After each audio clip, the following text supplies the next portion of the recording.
Today we are discussing QR codes and a specific tool that you can use to create really dynamic and interesting QR codes that go not just to a URL or to a YouTube video, but could go and connect you to different things and do things that you may not expect a QR code to be able to do. So I'm going to be showing you that tool today. And this tool is Unitag Live. Now I've already logged in and created an account. The accounts are completely free. And I do encourage you to create an account because all it does is it stores the QR codes that you have already created. So if you delete them off of your computer or you want to get to them wherever you are, this actually hosts them in the cloud and will save them for you for future reference. So you don't have to create an account to make a QR code, but I do encourage to keep it because it will save them for you and it'll save you some heartache if you were to lose them. So let's go ahead and create a QR code, and while I'm doing this I'm going to be kind of talking about how QR codes work as well as how you could use them in the classroom. So let's create a QR code. Now everything you need within Unitag Live to create and edit a QR code is right here on one page, so you don't even have to go anywhere else. All you need to do is first decide your QR code type. Now let's say I want students to read this document. I'm going to enter the URL.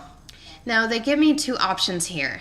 Dynamic means that it hops from the phone, the reader, to Unitag Live and then out to the URL. The only reason to do that is actually in the paid version where it tells you how many hits that QR code has been scanned, how many times that QR code has been scanned. But for the free version, there really is no benefit here and it can slow down the process. So I would go with static, which means the reader goes directly to the URL of the QR code. So when I hit confirm, you'll notice that this QR code is a little complex. It has a lot of dots. Now what's happening here is that the three eyes actually orient the reader on how to read the information. So it doesn't matter if your QR code is upside down, it actually can orient using these three dots.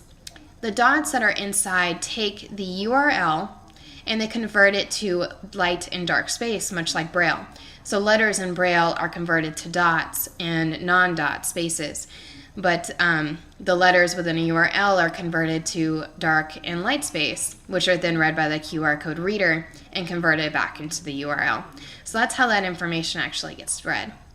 You'll notice this is kind of a complex QR code. There's a lot of dots in here, and the reason why is my URL is actually pretty long. So I would encourage you going somewhere like tinyURL, and then you can actually enter that URL and it will make it much shorter. Now you'll notice now when I go back, I will have a much simpler QR code. So that's one little hint that you can actually make your QR codes a little bit easier for your reader to read by going somewhere like tinyURL or bit.ly. Either one would work. At the bottom, you get all sorts of options. They have templates that are tied to social media, or you can design your own. You can choose any color that you want, so however you're feeling. Now, one neat thing that you can do with QR codes is you can actually kind of do some hidden differentiation. So you can assign a certain color to certain groups of students or certain activities, and the students will never know that they're being differentiated or if they're put in different groups. You will only know the color of the QR code that associates with a certain group. So it's a great way to do some hidden differentiation without making it obvious to the students. And you can make different pieces, so like anytime that they scan in green, it's going to be a reading activity, or they're going to have a document to read. And then whenever they scan a blue QR code, that means that they're going to be doing a response or an activity. Doing something like that will kind of help you get organized. So QR codes, especially ones that you can color, can kind of help you group things and categorize things and categorize the different URLs. So you can do other things. You can also embed images, shaded colors, you can add logos, you can change the look and the feel of the QR code. It gives you a bunch of different options. You can change just the specific colors of the eyes. Now I want to show one thing. If you were to make the color really awkward, it's much like pen. So if again, the reader is reading the dark and light space, so if both of your spaces are light, it's going to make it really hard for that QR code to read. But Unitag Live is smart enough to warn you, so it's telling me that it's way too light, so I'm going to change the color. And now it's happy again. So once you've decided on the design and the color of your QR code, all you have to do is hit save and close, name the QR code,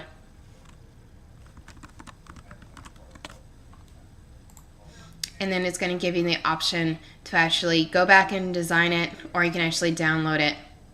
Hit download, or you can use this QR HTML code to actually take that and put it into a website. So you can embed your Unitag Live URL into a website using this code, or you can simply download it as an image onto your computer. Again, it will save these. But I want to show you a couple different options. Now again, I've gone back and I want to create a new QR code, but they have this option called Other Types. So if I want something outside of a URL or outside of a YouTube video, these are my options. Now you can create business cards where someone will actually scan it and the information will actually pop up into their phone and add their contact information. You can send just a text, so if you want to have a question or a reflection question and you don't want to bother with putting it anywhere else, you can actually enter it directly into here, respond.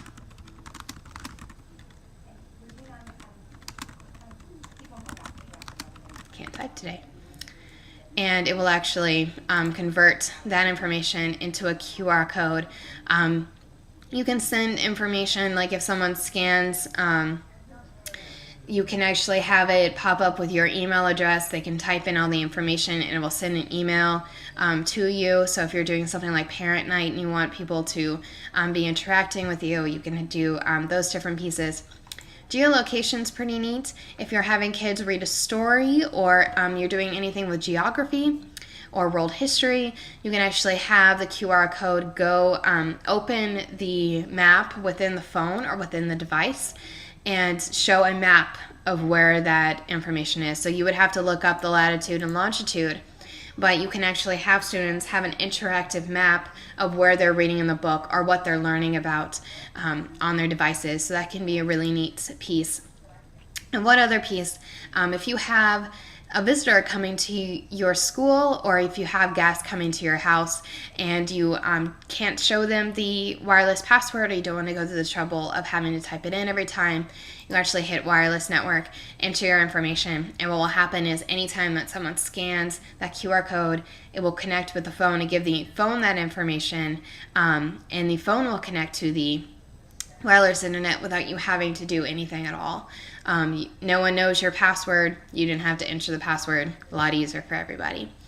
So QR codes have a lot of potential educational uses, again with differentiation, or you could do things like getting students exactly where you need to go as fast as possible. Because one thing about small devices especially, or small children, typing in a URL can be very complicated. Even if you do a tiny URL, sometimes O's looks like zeros, or someone just mixed one letter. It can turn into what should be a simple thing, and you just want to move forward in the classroom to a very 5 minutes, trying to get everyone there, and people are having trouble. QR codes, someone walks up, scans, or you can pass them out to all the students and they scan and then everybody's there. So one neat thing is doing something like a quiz tool like Kahoot that has instant feedback. You can actually scan the Kahoot code and get the students to the student login as everyone all on the same page. They type it in, they enter the information, no URL had to be passed out or anything like that. So making it as simple as possible. QR codes can be fun for student projects or to provide information. I've seen schools add QR codes to their textbooks to update them. So having students go through the textbook, find the resources that support the information within the textbook, and actually add little QR codes into their book. I've seen it on the back of Club, learn more about your book, all sorts of stuff. So there's endless possibilities for this specific tool. So I hope you enjoyed QR codes and Unitag Live, and I hope you have a great week. Take care.